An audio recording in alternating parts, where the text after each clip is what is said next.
আমাদের উপকূল অঞ্চলে একটু বৃষ্টি হলেই আমরা এই যে কারেন্ট জাল দিয়ে এবং আমাদের যে জমি আছে সেখান থেকে পানি সরালে আমরা অনেকগুলো টিংরা মাছ পাই।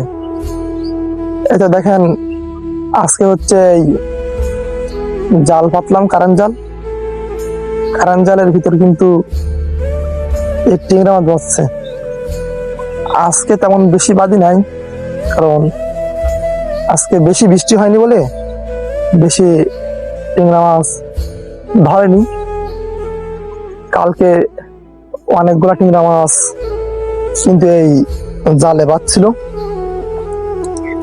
আজকে বেশি টিংরা মাছ জালে বাঁধিনি।